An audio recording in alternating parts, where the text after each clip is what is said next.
Palavra, doutor Raul Veloso. Bom, eu queria começar agradecendo a doutora Natália pela concessão de mais 6 minutos. Vamos ver se vale a pena eu falar aqui para essa mesa ilustre e para o Brasil todo que está aí me ouvindo. Então, eu queria dizer para vocês, antes de mais nada, que eu acho que a questão do financiamento, sinceramente, a meu ver, é o menor dos problemas que nós temos hoje nesse assunto de concessões. Então, significa que eu acho que tem outros problemas e é deles que eu espero tratar aqui. Muito bem. Eu queria chamar a atenção de vocês para o seguinte, o Brasil está vivendo, neste momento, uma situação bastante complicada. Essa situação complicada tem a ver com o fato de que nós estamos aí diante da perspectiva de a economia brasileira crescer bem menos do que se imaginava que seria possível crescer. E em seguida a gente vai ver como é que isso se liga na história da infraestrutura. São dois elementos básicos que fazem o crescimento do nosso PIB potencial, que é aquele que se gera sem pressão inflacionária excessiva. São dois elementos fundamentais, entre outros, que é o aumento da taxa de investimento, a relação investimento-PIB, e o aumento da eficiência no uso do capital e trabalho, que são os principais fatores, que nós chamamos de produtividade total dos fatores. Pois bem, o que eu vou dizer é que esses dois itens não vão evoluir de maneira satisfatória, a não ser que a gente mude alguma coisa. E por isso é o meu ponto de preocupação com o futuro do Brasil. Antes de 2003, esse PIB potencial rodava ao redor de 2,7% ao ano em média. Aí vieram as mudanças na passagem para o governo que se iniciou em 2003, até 2008 ele foi subindo e chegou em 4,5% ao ano, que era um grande progresso. Só que de lá para cá ele vem caindo e nós estamos aí rodando hoje ao redor de 3%, que não é muito diferente do que era antes. Esse eu acho que é o problema fundamental quando a gente olha para frente no Brasil a partir do momento atual. Queda do crescimento do PIB potencial e perda de dinamismo na economia brasileira a partir do esgotamento do processo de subida da taxa de investimento e também de queda da produtividade total dos fatores. Eu quero chamar a atenção particularmente para essa história de produtividade, porque o Brasil, infelizmente, não tem uma agenda de produtividade, uma agenda de aumentar a produtividade. As pessoas nem sequer sabem direito o que significa isso. O nome está ali, a explicação está ali. É a questão do aumento da eficiência no uso dos fatores de produção. Isso é muito importante. Então, se eu tenho dificuldade de subir a taxa de investimento, eu tenho de buscar o caminho do aumento da produtividade, que devia estar na linha de frente de toda a ação governamental brasileira e, infelizmente, não está. Pois bem, mostrando isso de uma forma bem concreta para os senhores, aqui em cima eu tenho a taxa de investimento, que é essa linha azul grossa, que subiu de 2003 até meados de 2012 e depois caiu ou está aqui rateando. É essa que eu falei que perdeu o fôlego que tinha antes. E esse fôlego era obtido porque esse investimento era financiado, que é essa linha vermelha, basicamente pelo ingresso de poupança externa. Perdeu-se o fôlego, chegou-se a um uso de financiamento externo que hoje é ao redor de 3% do PIB. Fala-se que esse limite já é complicado para ultrapassar. Então, se nós vamos financiar investimento com poupança externa, nós estamos numa situação complicada de contar com isso.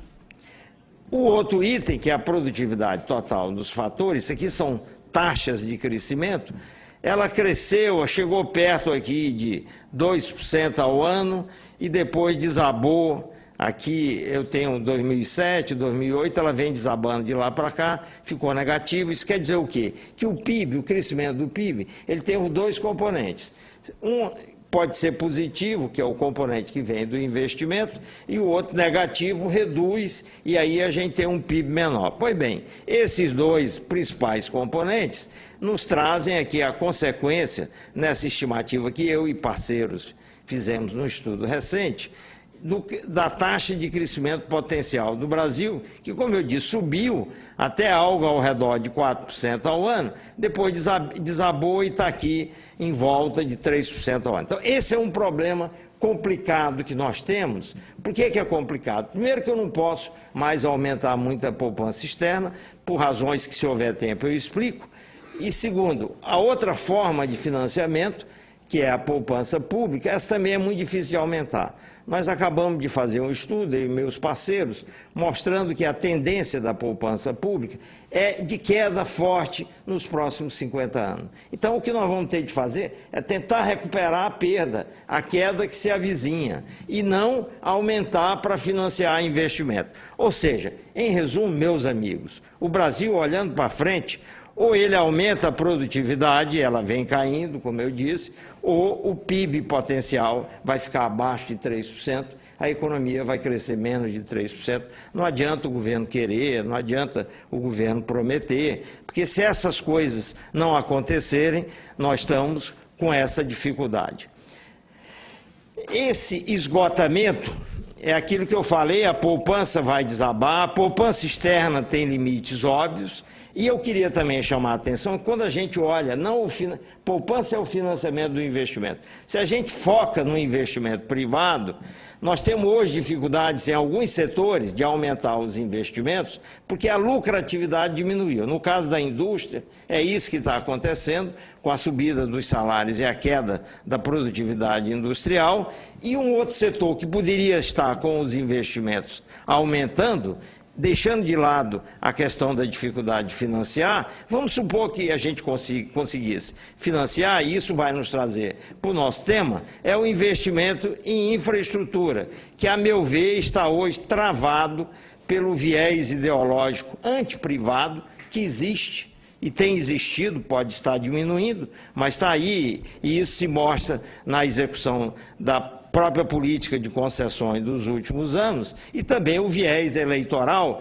que leva o governo a preferir e a batalhar pelas menores tarifas imagináveis, e isso está produzindo empreendimentos de baixa qualidade que não estão viabilizando esses investimentos e trazendo para nós aquilo que nós precisamos que eles tragam. Do lado da agricultura, a infraestrutura caótica é uma dificuldade, só com muita melhoria dos preços externos para você compensar essa infraestrutura caótica e ter, então, mais investimentos na área de agricultura. Então, isso é para dar uma ideia do X da questão macroeconômica que nós temos hoje, para trazer para a nossa discussão, que é uma discussão mais específica de infraestrutura, mas que eu acho que a gente precisa começar a tratar desse assunto por esse caminho. A saída, então, é aumentar a eficiência no uso do capital e trabalho, já que eu não consigo investir muito mais, ou seja, aumentar, crescer a produtividade total dos fatores para que o PIB possa crescer mais do que está aí pintando que ele vai crescer. Não adianta quem quer que prometa algo mais do que o que será possível fazer. Para entrar aqui, essa é a dificuldade, é aquilo que eu disse, nós não temos uma agenda de produtividade. Vamos entender o que é que significa isso, esse aumento de eficiência, ainda que possa às vezes parecer simples, mas não é. Para isso, nós temos de melhorar nossas instituições, os mercados precisam se organizar melhor. Um item importante que foi enfatizado só recentemente pela academia na área econômica, é o papel importante que a infraestrutura tem para aumentar essa eficiência. Ou seja, eu fiz tudo isso para dizer o seguinte, a infraestrutura talvez seja o caminho, a expansão da infraestrutura, mas infraestrutura de qualidade seja o caminho mais rápido ou menos demorado para que a gente consiga vencer essa barreira da dificuldade de crescer. É claro, tem tecnologia e inovação, uma maior integração com a economia mundial, tudo isso produz aumento da eficiência. desabando de lá para cá, ficou negativo. Isso quer dizer o quê? Que o PIB, o crescimento do PIB, ele tem os dois componentes. Um pode ser positivo, que é o componente que vem do investimento, e o outro negativo reduz, e aí a gente tem um PIB menor. Pois bem, esses dois principais componentes nos trazem aqui a consequência, nessa estimativa que eu e parceiros fizemos num estudo recente, da taxa de crescimento potencial do Brasil, que, como eu disse, subiu até algo ao redor de 4% ao ano, depois desabou e está aqui em volta de 3% ao ano. Então, esse é um problema complicado que nós temos. Por que é complicado? Primeiro, que eu não posso mais aumentar muito a poupança externa, por razões que, se houver tempo, eu explico. E, segundo, a outra forma de financiamento, que é a poupança pública, essa também é muito difícil de aumentar. Nós acabamos de fazer um estudo, eu e meus parceiros, mostrando que a tendência da poupança pública é de queda forte nos próximos 50 anos. Então, o que nós vamos ter de fazer é tentar recuperar a perda, a queda que se avizinha, e não aumentar para financiar investimento. Ou seja, em resumo, meus amigos, o Brasil, olhando para frente, ou ele aumenta a produtividade, ela vem caindo, como eu disse, ou o PIB potencial vai ficar abaixo de 3%, a economia vai crescer menos de 3%. Não adianta o governo querer, não adianta o governo prometer, porque se essas coisas não acontecerem, nós estamos com essa dificuldade.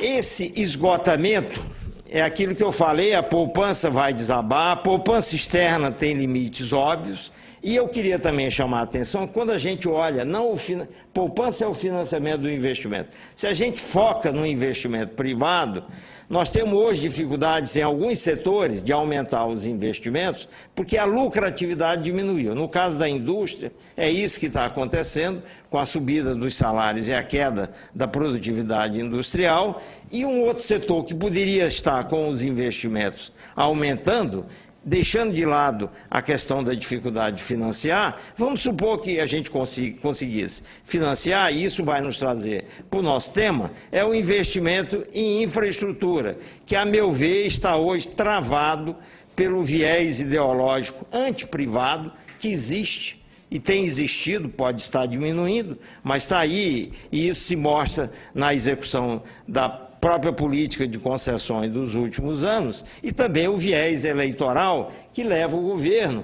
a preferir e a batalhar pelas menores tarifas imagináveis, e isso está produzindo empreendimentos de baixa qualidade que não estão viabilizando esses investimentos e trazendo para nós aquilo que nós precisamos que eles tragam. Do lado da agricultura, a infraestrutura caótica é uma dificuldade, só com muita melhoria dos preços externos para você compensar essa infraestrutura caótica e ter, então, mais investimentos na área de agricultura. Então, isso é para dar uma ideia do X da questão macroeconômica que nós temos hoje, para trazer para a nossa discussão, que é uma discussão mais específica de infraestrutura, mas que eu acho que a gente precisa começar a tratar desse assunto por esse caminho.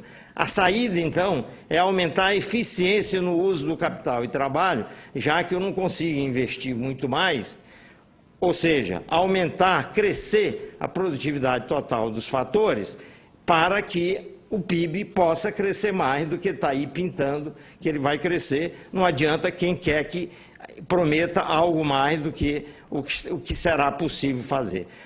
Para entrar aqui, essa é a dificuldade, é aquilo que eu disse, nós não temos uma agenda de produtividade. Vamos entender o que é que significa isso, esse aumento de eficiência, ainda que possa às vezes parecer simples, mas não é. Para isso, nós temos de melhorar nossas instituições, os mercados precisam se organizar melhor. Um item importante que foi enfatizado só recentemente pela academia na área econômica, é o papel importante que a infraestrutura tem para aumentar essa eficiência. Ou seja, eu fiz tudo isso para dizer o seguinte, a infraestrutura talvez seja o caminho, a expansão da infraestrutura, mas infraestrutura de qualidade seja o caminho mais rápido ou menos demorado para que a gente consiga vencer essa barreira da dificuldade de crescer. É claro, tem tecnologia e inovação, uma maior integração com a economia mundial, tudo isso produz aumento da eficiência e aumento daquela taxa que no Brasil está despencando, está até negativa. E vários outros fatores que não interessa entrar aqui no caso, porque o que eu quero é chamar a atenção para a importância da infraestrutura nessa discussão. Agora, deixa eu dizer para vocês uma coisa que vai nos preocupar. O Brasil está na rabeira do crescimento da produtividade no mundo. Então, não vai ser uma tarefa fácil, independentemente de onde venha, se é da infraestrutura ou de outro lugar. Quero mostrar um dado concreto, que é o seguinte: se a gente pegar o período 89-2008, são 20 anos, e comparar alguns países relevantes para essa comparação, e somarmos a taxa de crescimento da produtividade, que é o componente do crescimento do PIB decorrente de maior eficiência, se somarmos nesses anos todos, acumularmos, nós vamos ver que na soma, quer dizer, tudo que o Brasil cresceu no conjunto desse período foi principalmente por conta do aumento da taxa de investimento. A contribuição da produtividade foi zero, nada mais, nada menos que zero. Quer dizer, um ano era positivo, outro negativo, um positivo, outro negativo, na hora que você somou, deu zero. Agora, pasmem, Coreia do Sul acumulou de contribuição da produtividade algo próximo de 60%.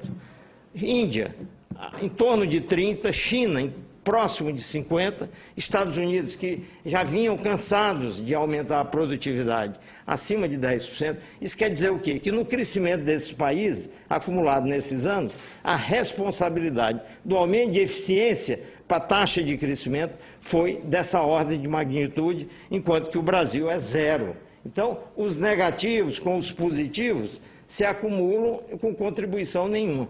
Isto tem de mudar, senão o país não cresce. Bom, o que é que nós temos por trás desse baixo desempenho da produtividade do Brasil? Várias razões, mas eu quero chamar a atenção particularmente para que seguramente a sistemática deterioração da infraestrutura brasileira, nesses anos todos, desde quando os investimentos desabaram, tem um forte papel. Porque do mesmo jeito que a infraestrutura melhorar, aumenta a produtividade, ela piorar, ela torna a produtividade negativa, ela come produtividade. Então, isso significa que ela está por trás, é uma das explicações para esse quadro ruim, essa deterioração. Quer dizer, nós no Brasil, como decidimos, há não sei quantos anos, não botar dinheiro em infraestrutura, nós decidimos que o país ia crescer menos e ia crescer só pelo efeito do investimento. É uma decisão que se tomou e não é consciente, ninguém nunca discutiu isso, mas é a verdade. E para você ver, deixa eu chamar a atenção do que significa esse papel da infraestrutura na produtividade. É óbvio que é só você pensar assim, o que significa a infraestrutura se deteriorar? O peso do custo de transporte no valor das mercadorias aumenta muito. Se aumenta muito, ele passa a ser decisivo para você identificar e criar os negócios nos vários lugares de qualquer país. Na hora que isso passa a ser decisivo, significa que você pode estar produzindo com baixa eficiência um certo segmento e um certo setor que poderia ser muito mais eficiente e ele só não é eficiente porque ele está próximo do centro consumidor. Então, por conta da proximidade, você passa a ter empreendimentos ineficientes que comem possibilidades de crescimento da economia. É isso que acontece. E o contraste, gente, entre a infraestrutura de transporte do Brasil e a do resto do mundo é chocante, porque da mesma forma que isso aconteceu aqui, essa deterioração, em outros países melhorou e os outros países cresceram. Vocês já viram os dados daqueles países que eu mostrei.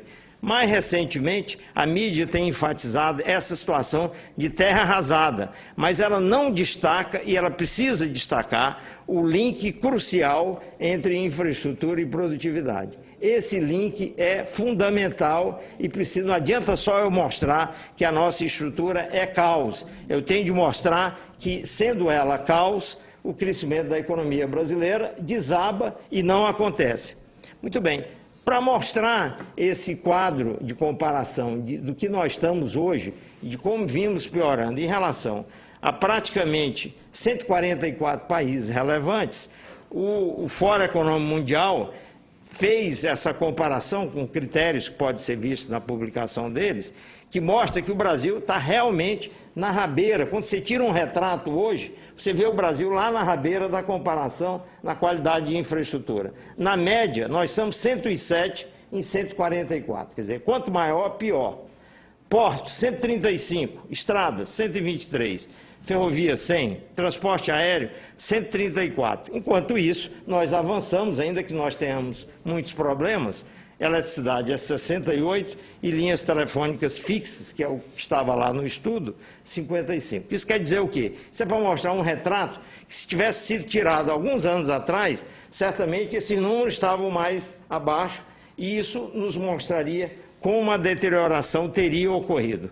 Outra forma de mostrar o nosso quadro comparativo desfavorável é que o Brasil investe na infraestrutura como um todo, e aí não é só transportes, 1,7% do PIB, enquanto a China investe 8,3%, Índia 7,6%, México 3,6%, todo mundo que está aqui, é só olhar os países, investem mais que o Brasil. Então, não tem como não ter esse problema, não tem como não ter uma situação de terra arrasada, que é a que nós temos hoje, apesar dos esforços do governo atual, da NTT, da EPL, enfim, das instituições que estão operando, mas que não conseguem lidar ainda com o problema da magnitude que esse tem. Para mostrar um pouco a sequência de matérias que estão mostrando a terra arrasada, isso é de ontem do Fantástico, rodovias em péssimo estado, atrasam o progresso do Brasil, isso é muito fácil, só pegar no site da Globo. Este programa, Brasil, quem paga é você, todos nós que estamos aqui assistindo, ele tem essas edições, um sobre rodovia, outro sobre aeroporto, são piores do que países muito pobres da África, deficiência estrutural nas ferrovias e portos, e assim por diante, está aí o link, isso é para qualquer um ver. Meu problema aqui é o seguinte, precisa ir mais longe, não é só mostrar que está o caos, é mostrar que este caos causa uma queda no crescimento da economia brasileira.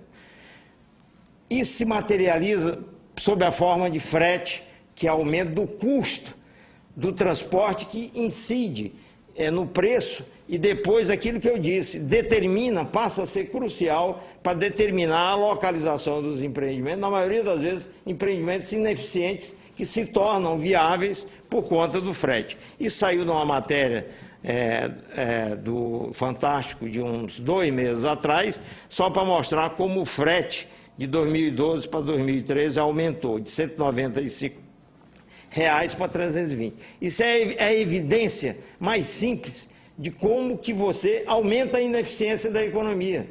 Aumenta o frete, muda a localização, você passa a produzir de forma ineficiente. É uma trava na decisão de investir com eficiência. No de ontem, no Fantástico, eu fotografei esse quadro, porque ele traz o dado de 2003 a 2011 do frete. Sai de $28 por tonelada para $85. Isso é a expressão de como cada ano a ineficiência vai aumentando. Pois bem, por trás disso é óbvio que está a constatação de que o setor público não investe em transportes. Este gráfico mostra uma tênue recuperação que houve nos investimentos do Ministério do Transporte em percentagem do PIB, que começou aqui de quase zero em 2003 e chegou a 0,35% do PIB em 2010, mas agora já está 0,32%, 0,23%. Quer dizer, perdeu já o fôlego da recuperação. E isto aqui é 10 bilhões de reais contra 952 milhões, isto é nada em relação às nossas necessidades. Só para lembrar, nos anos 70 se investia 1,8% do PIB. 1,8% do PIB, de um PIB de 4 trilhões, como não é 4, é 4 e 400, eu estou falando aí de 80 bilhões de reais por ano. Era isso que se investia. Como que isso aqui vai fazer alguma diferença? Isso tem que mudar. Isso aqui é uma coisa que não adianta dizer que é um problema de 30 anos. Ele tem de começar a ser resolvido. E começar a ser resolvido, obviamente, começa por aqui. E aí é que vem a segunda parte da minha preocupação nessa história, porque eu falei muito da importância de investir em infraestrutura, aumentar a produtividade e o país crescer mais. Estou dizendo que o investimento público não acontece, é uma razão. O Brasil está realmente na rabeira. Quando você tira um retrato hoje, você vê o Brasil lá na rabeira da comparação na qualidade de infraestrutura. Na média, nós somos 107 em 144. Quer dizer, quanto maior, pior. Portos, 135. Estradas, 123. Ferrovia, 100. Transporte aéreo, 134. Enquanto isso, nós avançamos, ainda que nós tenhamos muitos problemas. Eletricidade é 68 e linhas telefônicas fixas, que é o que estava lá no estudo, 55. Isso quer dizer o quê? Isso é para mostrar um retrato que, se tivesse sido tirado alguns anos atrás, certamente esses números estavam mais abaixo e isso nos mostraria como uma deterioração teria ocorrido. Outra forma de mostrar o nosso quadro comparativo desfavorável é que o Brasil investe na infraestrutura como um todo, e aí não é só transportes, 1,7% do PIB, enquanto a China investe 8,3%, Índia 7,6%, México 3,6%, todo mundo que está aqui, é só olhar os países, investem mais que o Brasil. Então, não tem como não ter esse problema, não tem como não ter uma situação de terra arrasada que é a que nós temos hoje, apesar dos esforços do governo atual, da NTT, da EPL, enfim, das instituições que estão operando, mas que não conseguem lidar ainda com o problema da magnitude que esse tem. Para mostrar um pouco a sequência de matérias que estão mostrando a terra arrasada, isso é de ontem do Fantástico, rodovias em péssimo estado, atrasam o progresso do Brasil, isso é muito fácil, só pegar no site da Globo. Este programa, Brasil, quem paga é você, todos nós que estamos aqui assistindo, ele tem essas edições, um sobre rodovia, outro sobre aeroporto, são piores do que países muito pobres da África, deficiência estrutural nas ferrovias e portos, e assim por diante, está aí o link, isso é para qualquer um ver. Meu problema aqui é o seguinte, precisa ir mais longe, não é só mostrar que está o caos, é mostrar que este caos causa uma queda no crescimento da economia brasileira. Isso se materializa sob a forma de frete, que é aumento do custo do transporte, que incide no preço, e depois aquilo que eu disse, passa a ser crucial para determinar a localização dos empreendimentos, na maioria das vezes empreendimentos ineficientes que se tornam viáveis por conta do frete. Isso saiu numa matéria do Fantástico de uns 2 meses atrás, só para mostrar como o frete de 2012 para 2013 aumentou de R$ 195 para 320. Isso é a evidência mais simples de como que você aumenta a ineficiência da economia. Aumenta o frete, muda a localização, você passa a produzir de forma ineficiente. É uma trava na decisão de investir com eficiência. No de ontem, no Fantástico, eu fotografei esse quadro, porque ele traz o dado de 2003 a 2011 do frete. Sai de $28 por tonelada para $85. Isso é a expressão de como cada ano a ineficiência vai aumentando. Pois bem, por trás disso é óbvio que está a constatação de que o setor público não investe em transportes. Este gráfico mostra uma tênue recuperação que houve nos investimentos do Ministério do Transporte em percentagem do PIB, que começou aqui de quase zero em 2003 e chegou a 0,35% do PIB em 2010, mas agora já está 0,32%, 0,23%. Quer dizer, perdeu já o fôlego da recuperação. E isto aqui é 10 bilhões de reais contra 952 milhões, isto é nada em relação às nossas necessidades. Só para lembrar, nos anos 70 se investia 1,8% do PIB. 1,8% do PIB, de um PIB de 4 trilhões, como não é 4, é 4,400, eu estou falando aí de 80 bilhões de reais por ano. Era isso que se investia. Como que isso aqui vai fazer alguma diferença? Isso tem que mudar. Isso aqui é uma coisa que não adianta dizer que é um problema de 30 anos. Ele tem de começar a ser resolvido. E começar a ser resolvido, obviamente, começa por aqui. E aí é que vem a segunda parte da minha preocupação nessa história, porque que eu falei muito da importância de investir em infraestrutura, aumentar a produtividade e o país crescer mais. Estou dizendo que o investimento público não acontece, é uma razão, e nem o governo deixa o privado preparado investir. O que é o privado preparado? É aquele que tem capacidade de fazer bons empreendimentos, empreendimentos de qualidade. Ele não deixa, então não acontece. Pois bem, nós vimos aqui, não sei se vimos aqui, ou porque eu estava num evento hoje de manhã e vi uma lista de todas as concessões. Nós tínhamos na fase 1, ou melhor, na fase 2 das concessões rodoviárias, que foram de 2007 e 2008, 3,1 mil quilômetros que foram realizados durante a gestão Lula. Esse é o primeiro mandato. O governo fechou o cerco às concessionárias que assumiram em 2008 a responsabilidade de ampliar e cuidar de 7 trechos.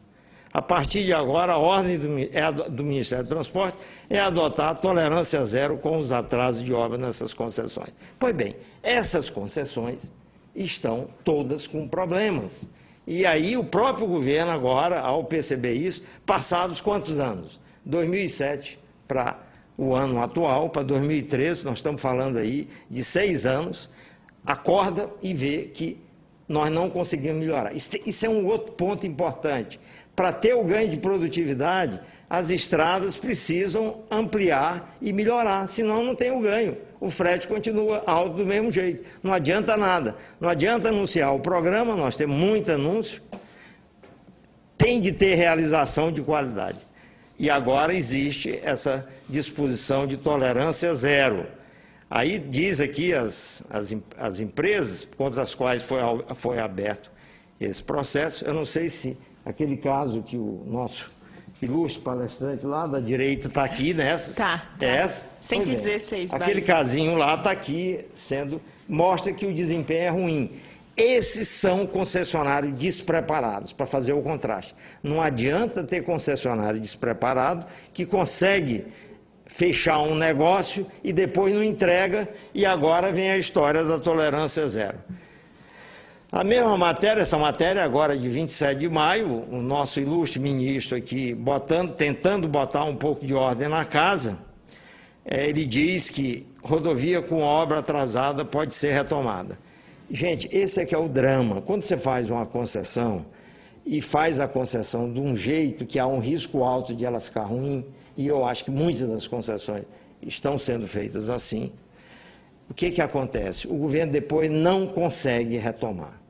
Não há um caso, posso estar enganado, não sei de nenhum caso que tenha sido retomado. Agora, nós estamos com a ameaça de retomar. Tenho minhas dúvidas se vai ser possível, porque o certo era retomar. Contratou e não fez direito, retoma. Pois bem, ele está aqui ameaçando, elas foram realizadas durante a gestão Lula, são alvo de crítica da oposição, que acusa o governo, e não interessa para mim a parte política aqui dessa história. Estrada com taxa pequena de pedágio, e aí eu vou chamar a atenção para isso. Essa questão de se agarrar na modicidade tarifária excessiva, que é querer a menor tarifa imaginável, obviamente por razões políticas, é um atraso nesse processo e que é uma das razões pelas quais as concessões não andam.